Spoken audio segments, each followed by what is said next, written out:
हमारी देश की जनता ने जो प्रधानमंत्री रूप में नौकर चुने, अमित शाह जी रूप में नौकर चुने, उनको उनकी लगाम कस के रखनी चाहिए। ये छल कपट और छलावे में नहीं आना चाहिए। आप ये बताइए कि ये महिला 4 बच्चों के साथ अंदर कैसे आई, ये इशू, ये सवाल अमित शाह जी से पूछा जाना चाहिए और उनका इस्तीफा मांगा जाना चाहिए। बॉर्डर पर निगरानी रखने वाली ITBP हो या जो भी पुलिस हो, किसके अंडर है? अमित शाह जी के।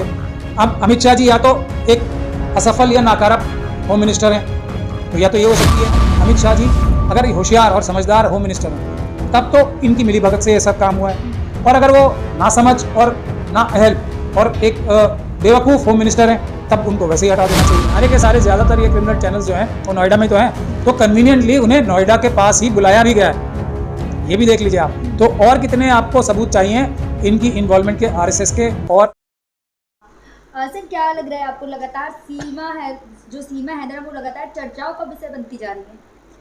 जितना ज़्यादा वो चर्चाओं का विषय ये क्रिमिनल मीडिया, जो मेन स्ट्रीम मीडिया अपने आप को बार बार कहलवाती है, जितना वो इसको हाईलाइट कर रहे हैं, अब हमारा शक यकीन में बदलता जा रहा है कि ये RSS की साजिश द्वारा ही, और मैं बार बार इस बात को कहता हूँ कि ISI, पाकिस्तानी इंटेलिजेंस एजेंसीज और RSS की सांठ-गांठ है, वो आज से नहीं।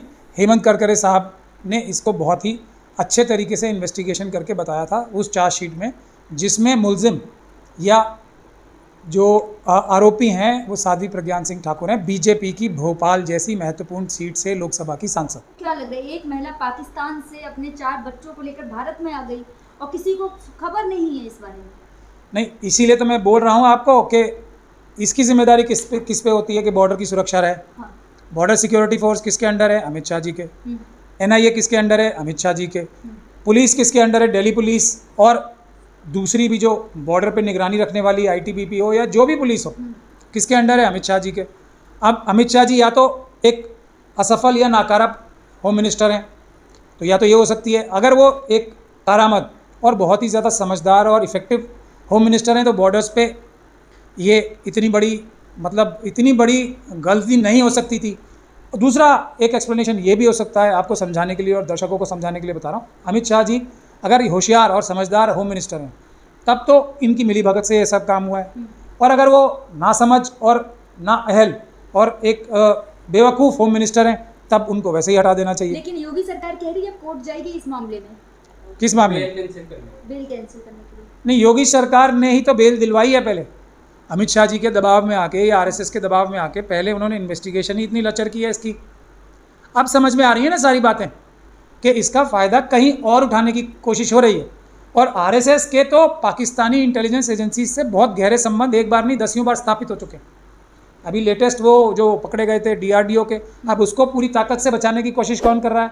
फिर अमित शाह जी और अपने जो उनके एक मित्र हैं जो महाराष्ट्र में जो चीफ मिनिस्टर हैं और होम मिनिस्टर हैं, उन दोनों की मदद से अमित शाह जी बचाना चाह रहे हैं। DRDO के जो साइंटिस्ट पकड़े गए अभी पाकिस्तान की जासूसी करते हुए, ये सब आरोप इसलिए अमित शाह जी पे लग रहे हैं, उनको समझना चाहिए।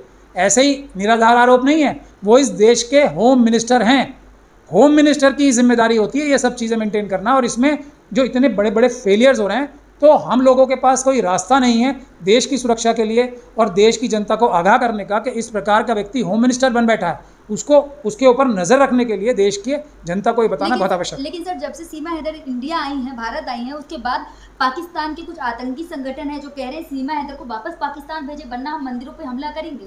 मैं फिर वही और एक मंदिर गिराया। मैं आपसे क्या कह रहा हूँ, ये दोनों आपस में RSS और पाकिस्तान की इंटेलिजेंस एजेंसीज मिल के काम करती है ना, एक दूसरे को फ़ायदा पहुँचाने के लिए। इसके कितने एग्जाम्पल्स मैं आपको दूँ, आप तो भारत में ही देख लीजिए इसके एग्जाम्पल्स। हमारे जो बहुत सारे बड़े बड़े जो धार्मिक गुरु हैं वो जाके RSS के लोगों से मिलते हैं ना, जो बड़े बड़े हैं, जो एक तरीके से जिन्होंने इतनी पुरानी जैसे हमारे में मुस्लिम कम्युनिटी की बहुत बड़ी ऑर्गेनाइजेशंस हैं, 2 जमीयत, एक चाचा जी के पास है और एक भतीजे जी के पास है, अरशद मदनी साहब और महमूद मदनी साहब के पास है। अब ये दोनों ही प्राप्त होते हैं, कोई अमित शाह जी के पास चोरी छुपे मिलने जाता है और कोई इसके अमित शाह जी के पास मिलने जाता है चोरी छुपे, कोई मोहन भागवत जी के पास जाता है। अब ये भी इसी प्रकार की हरकतें करते हैं। एक हमारे बड़े पॉलिटिकल लीडर भी हैं बहुत बड़े, वो भी इसी प्रकार की हरकत करते हैं कि वो गाली देते हैं मोदी जी को और मोदी जी गाली देते हैं उन्हें, दोनों का फ़ायदा होता है। तो ये सब उसी प्रकार से ISI का भी प्रयोग RSS इस तरह करती है, और वहाँ की जनता को बेवकूफ़ बनाने के लिए ISI और वहाँ की जो इंटेलिजेंस एजेंसी हैं वहाँ पे अपने राजनीतिक आकाओं को फ़ायदा पहुँचाने के लिए वहाँ भारत के खिलाफ कोई ना कोई ऐसी बात करके वहाँ फ़ायदा उठाने की कोशिश करती है। फार्मूला है ये, सिम्बायोटिक अंग्रेजी में कहते हैं जिसको, रिलेशनशिप है, और जिसको कहते हैं ना कि एक दूसरे की मदद करना, ये उस तरीके का है। भारत की जनता को इससे होशियार रहना चाहिए। सीमावर्ती में मुस्लिम हूँ, लेकिन उनको नमाज के, कुरान के बारे में कुछ जानकारी नहीं। आप फिर ये अमित शाह जी को सवाल कीजिए, ये सवाल अमित शाह जी से पूछा जाना चाहिए।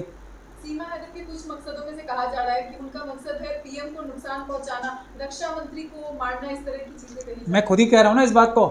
अब वहाँ से आई हैं पाकिस्तान से, और वहाँ की इंटेलिजेंस एजेंसीज क्या काम कर रही हैं, वही मैं आपको समझा रहा था ना। ये उसी तरीके से इनका प्रयोग करने के लिए आरएसएस की ही साजिश साफ नज़र आती है। अगर इन्वेस्टिगेशन ठीक से होगी तो ये सब राज फाश हो जाएंगे कि एक दो तरह के लोग हैं। एक आईएसआई में लोग बैठे हैं वहाँ के जनता को बेवकूफ़ बनाने के लिए, भारत को गाली देके, भारत के नेताओं को गाली देके। अब देखिए, कोई पाकिस्तान का नेता अगर आरएसएस और बीजेपी को गाली देगा तो यहाँ जो भारतवासी हैं उनके मन में कितनी सहानुभूति आ जाएगी। मोदी जी चाहे कितने भी गलत काम कर लें, मैं उनके कामों की लिस्ट 50 बार गिनवा चुका हूँ, आज नहीं गिनवाऊंगा। एक गाली उनको, वहाँ के क्या नाम है उनके प्रधानमंत्री का नाम भूल जाता हूँ मैं, जो नवाज शरीफ के छोटे भाई हैं, हाँ, तो वो उनको एक गाली दे दें, यहाँ पूरे देश की सहानुभूति, 100% लोगों की सहानुभूति उनके साथ जुड़ जाएगी और उनके सारे जो गंदे घिनौने कारनामे हैं वो पीछे रह जाते हैं। तो इससे बढ़िया फार्मूला होगा कोई देश की जनता को बेवकूफ़ बनाने का। उसी प्रकार से यहाँ के आरएसएस के लोग शहबाज शरीफ की अगर एक बुराई करेंगे तो वहाँ उनको कितना फ़ायदा होगा, ये समझने का विषय है। हमें देश की जनता ने जो नौकर चुने, भारत की बात कर रहा हूँ मैं, हमारी देश की जनता ने जो प्रधानमंत्री रूप में नौकर चुने, अमित शाह जी रूप में नौकर चुने, उनको उनकी लगाम कस के रखनी चाहिए। ये छल कपट और छलावे में नहीं आना चाहिए। आप ये बताइए कि ये महिला 4 बच्चों के साथ अंदर कैसे आई, ये इशू, ये सवाल अमित शाह जी से पूछा जाना चाहिए और उनका इस्तीफा मांगा जाना चाहिए। लेकिन सर, सीमा हैदर कह रही हैं, योगी जी से कह रही हैं कि मैं पाकिस्तान नहीं जाऊंगी, चाहे तो मुझे आजीवन जेल में रखें या मार दें, लेकिन मैं पाकिस्तान नहीं जाऊंगी। नहीं, अब जो भारत का संविधान और कानून है वो उनको आजीवन जेल में रखता है या उनको फांसी की सज़ा देता है, ये तो इन्वेस्टिगेशन के बाद ही पता लगेगा। और उनके सहयोगी जो हैं, जिनकी वजह से वो देश में आई हैं, उन्हें आजीवन कारावास देता है या उन्हें फांसी पे चढ़ाता है, और वो सहयोगी प्राप्त होंगे अगर न्यूट्रल इन्वेस्टिगेशन होती है तो आरएसएस के लोग ही। और ऐसे भ्रष्ट अधिकारी जिन्होंने बॉर्डर को इतना पोरस या इतना खुला बना दिया है, अमित शाह जी भ्रष्ट अधिकारियों को ही हर जगह लगाते हैं ना, क्योंकि भारत देश में स्मगलिंग एक्टिविटीज़ भी इतनी सडनली बढ़ गई हैं। तो ये भ्रष्ट अधिकारियों को लगाने की जिम्मेदारी अमित शाह जी की है। तो ये सब के पीछे जो लोग हैं, अगर इन्वेस्टिगेशन कभी भी होगी तो वो लंबे समय के लिए जेल जाएंगे। ये बात वो सही कह रहे हैं कि लंबे समय के लिए जेल जाएंगे। ऐसा नहीं लग रहा है कि फेमस होने के लिए ऐसा किया? क्योंकि सीमा हैदर ने अपना यूट्यूब चैनल भी बनाया और लोगों से, जनता से अपील की है कि हमारे प्यार को और आगे बढ़ाएं। तो आरएसएस के सारे लोग, पूरा काडर जो है, उनके 1 लाख NGOs हैं, उनकी मदद कर ही रहे होंगे। उनका यूट्यूब चैनल देखिए पॉपुलर होगा, आरएसएस के लोग करवाएंगे। उनके पास तो फॉर्मूला है ना। उन्होंने पंजाब में एक व्यक्ति को बहुत पॉपुलर बना दिया सडनली, फिर उसको अरेस्ट करके जेल भिजवा दिया। उन्होंने बहुत सारी जगहों पे ऐसे किया। आप देखते हैं ना, हमारे जो SC ST OBC और माइनॉरिटीज़ के भी बहुत सारे लीडर हैं, उनको सडनली सपोर्ट मिलने लगता है, टीवी चैनल्स दिखाने लगते हैं, तो वो सब आरएसएस ही तो कराती है ना।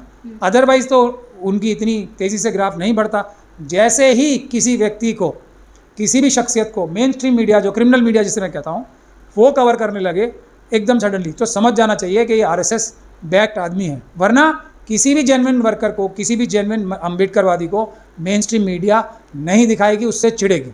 लेकिन सर, आप कह रहे हैं स्ट्रीम मीडिया नहीं दिखाएगी, लेकिन जब से सीमा हैदर नोएडा आई हैं उसके बाद उनको आशीर्वाद देने के लिए लंबी लाइनें लग गई, कतारें लग गए हैं। तो नोएडा तो आपको पता ही है ना, नोएडा में क्या है? नोएडा में एक क्रिमिनल एक्टिविटीज़ का हब है। सारे के सारे ज़्यादातर ये क्रिमिनल चैनल्स जो हैं वो नोएडा में तो हैं, तो कन्वीनियंटली उन्हें नोएडा के पास ही बुलाया भी गया है। ये भी देख लीजिए आप। तो और कितने आपको सबूत चाहिए इनकी इन्वॉल्वमेंट के, आरएसएस के, और ये जो उनका क्रिमिनल इकोसिस्टम है, हिंदू राष्ट्र बनाने वाला जो देशद्रोह का सिस्टम है, क्रिमिनल इकोसिस्टम या आतंकवादी इकोसिस्टम है, उसका ये हिस्सा है। और कितने सबूत चाहिए?